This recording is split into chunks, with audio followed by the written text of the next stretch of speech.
जागा वाटपाची प्रक्रिया जवळजवळ 99% पूर्ण झालेली आहे आणि एबी फॉर्मचं वाटपही आमच्याकडनं सुरू झालेलं आहे.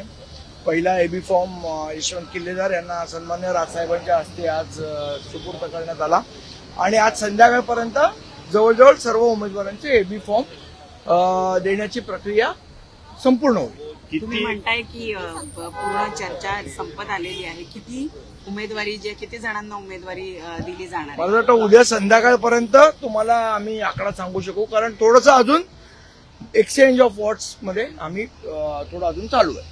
अजूनही जागा वाटपाच्या गोष्टी सुरू आहेत? नाही, सगळ्या संपलेल्या आहेत. काही गोष्टीमध्ये कुठे कमी कुठे जास्त असं होत राहतं, ते शेवटच्या मोमेंटपर्यंत चालू आहे. पण काही अडचण काही नाही आहे त्याच्यात. एक्सचेंज ऑफ थिंग्स चालू आहे. माहीमला घेऊन अजूनही काही माहीम मधल्या एखाद दुसऱ्या जागांना घेऊन अजूनही काही चर्चा सुरू आहे? नाही, परंतु चर्चा संपलेली आहे. आता फक्त वॉर्डचं फक्त काय एक्सचेंज काय असेल तिकडे चालू. थोड्या वेळापूर्वीच बाळा नांदगावकर यांनी प्रतिक्रिया देताना असं म्हटलेलं होतं की शिवडीमधला एखादा वॉर्ड, जो एक वॉर्ड शिवडीमध्ये सोडत होते, त्याऐवजी माहीम मधला एखादा वॉर्ड द्या, तो हवं तर घ्या, असं ते म्हणतात. नाही, असं काही नाही. मुंबई शहर अध्यक्ष या नात्याने स्पष्ट करू शकतो की आमच्यासाठी सगळ्या विधानसभा सारख्या आहे. माहीम, लाडकी आणि शिवडी दोडकी अशातला भाग नाही. शिवडीचा जो हक्क आहे तो शिवडीलाच मिळाला पाहिजे आणि माहीमचा जो हक्क आहे तो माहीमला मिळाला पाहिजे. त्यामुळे अशी कुठलीही आमच्याकडनं प्रस्ताव आम्ही दिलेला नाही. 24 तास उरलेले आहेत, त्यामुळे मुंबईतला हा जागा वाटपाचा एकूणच तिढा सुटलेला आहे का? आता तिढा सुटलेला आहे किंवा रादर तिढा नव्हता. ज्या काय जागांचं वाटप होतं ते कम्प्लीट झालेलं आहे. थोडं काय एक्सचेंज शेवटच्या मोमेंटला असतं तेवढं चालू राहील. आपण बघतोय की शरद पवारांसोबत तुमची चर्चा सुरू होती, मात्र शरद पवारांनी जी खेळी खेळली आहे, काही लोक त्यांचे अजित पवारांकडे पाठवले, काही भाजपामध्ये जात आहेत, जसं राखी जाधव. ही शरद पवारांची खेळी मानली जाते ठाकरे बंधूंना कुठेतरी शह देण्यासाठी.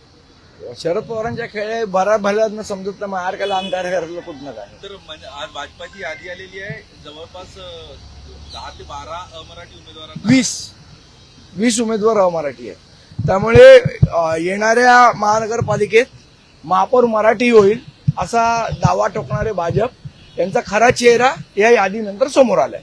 यशवंतजी मध्ये या ना, मध्ये या थोडे.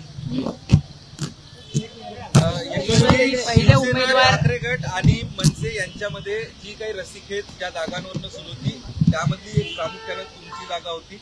गेल्या अनेक वर्षांपासून तुम्ही निवडणुकीच्या राजकारणासाठी प्रयत्न करत होता. आज अखेर तुमच्या हातात पहिला एबी फॉर्म स्वतः राज ठाकरेंनी दिला.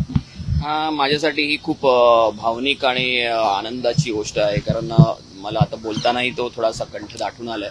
कारण बऱ्याच वर्षाच्या प्रतीक्षेनंतर कामाचा एक मोबदला मिळतो किंवा कामाची एक पोचपावती मिळते. ती पोचपावती माननीय राजसाहेबांनी मला ह्या फॉर्मच्या माध्यमातून दिलेली आहे.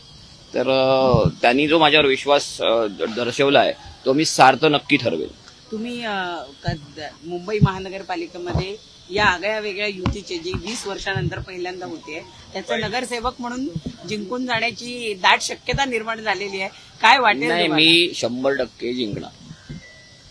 मला माझा कॉन्फिडन्स आहे आणि माझ्यासोबत परत माझ्या पक्षाचे अनेक उमेदवार या निवडणुकीमध्ये बहुमताने निवडून येतील याची आम्हाला खात्री आहे. आम्ही शहर अध्यक्ष, उपशहर अध्यक्ष म्हणून आम्ही ती गॅरंटी तुम्हाला देऊ शकतो. पण ती जी रस्सीखेच जागा वाटपात सुरू होती, तुमच्या जागेवरनं मोठा हे होता. मात्र राज ठाकरे तुमच्या पाठीची यावेळी तुम्हाला कुठल्याही परिस्थितीत उमेदवारी मिळेल हा आग्रह राज ठाकरेंचा होता. नाही साहेब, सगळ्याच जागांच्या पाठी उभे होते. असे काही कुठल्या एका पर्टिक्युलर जागाच्या पाठी नव्हते. शेवट आमचे सगळेच जण सहकारी आहेत, त्यामुळे सगळ्यांसाठीच लढाई चालू मला होती. वाटते मीडियाच्या सोर्सेसना ह्या बातम्या मिळाल्या होत्या की माझ्यासाठी आग्रही होते, आग्रही सगळ्यांसाठी होते. परंतु मला पहिल्यांदा संधी मिळाली आणि पहिला एबी फॉर्म माझ्या हातात दिला, याचा मला प्रचंड खूप आनंद झालेला.